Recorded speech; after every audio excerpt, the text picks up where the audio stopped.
but at every turn, this has been a society that's continued to, try to take dominion, try to have dominion over your rights and what you can do and who you can be. And the next wave in this country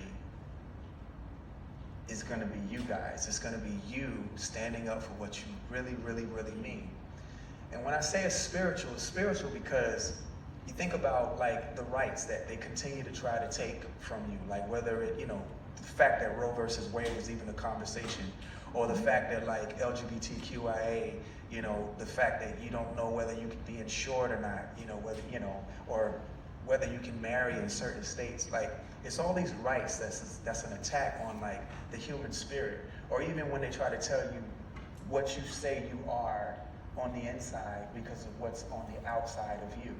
But the thing is, these same people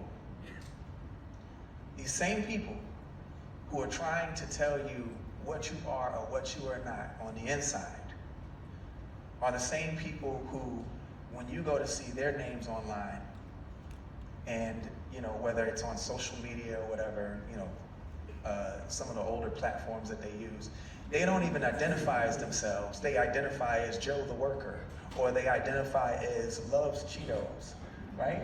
Yeah. Well, why don't they use their government name? Because they spiritually identify with what they have reappropriated their name. It's the same thing. And someone would say, no, it's not, but I'm saying to you, why aren't they identifying as their government or given name? Why is it the nickname? Why is it the funny name? So why can't you identify as whatever it is that you feel like you are spiritually? Why can't you identify? You're gonna make this work. I don't know if my point is coming across here, but you're gonna make this work for the future generations. And this is not about like, and if you're one of those people that has a problem with, people identifying different than what their, born gender is, you are a human being, and if maybe that's not a right that you care about, but there are other rights that may be in question and in concern of concern right now. And if you care about humanity, you have to band together for other people's rights. It doesn't matter whether you identify with that particular one. And like for example, and I love this generation because this generation questions things, and then they create things. Like if you think about like, for example, I'm going to change the subject a little bit, but just in reference to you in this generation, you guys don't like the way currency works, right? You don't like the origin of like the way that currency works in this country. The inconvenience of it. Right? The inconvenience of it, the fact that you can just like create inflation whenever you want.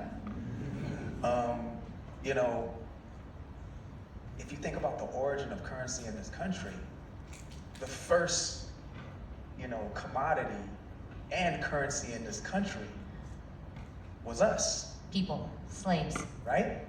Enslaved people. Yep. Right? Labor. And so, where did they have to stand against here in New York City?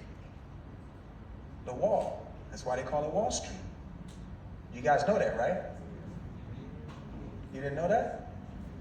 Please look it up when you get a chance, right after you watch Cash In, Cash Out. Cash in, cash out. But if you think about the origin of our currency, and you think about the origin of cryptocurrency, think about Bitcoin. It was like a bunch of mathematic problems that needed to be solved in order to access the coin. You see the difference between the generations? That one was based on a commodity and a currency that was being traded. It was human lives, once again, rights being taken from someone and being occupied. Here, this is like it's a fungible token. Yeah. Right?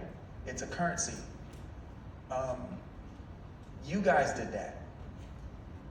And there are people who question it, but look at it and then look at our system. And I just think that when you ask about what the next wave is, it's everybody in this room making decisions that they feel are right and standing against the ones that they feel like are wrong. That to me is super inspiring, and I'm super here for it. I just needed to just tell you that. Yep.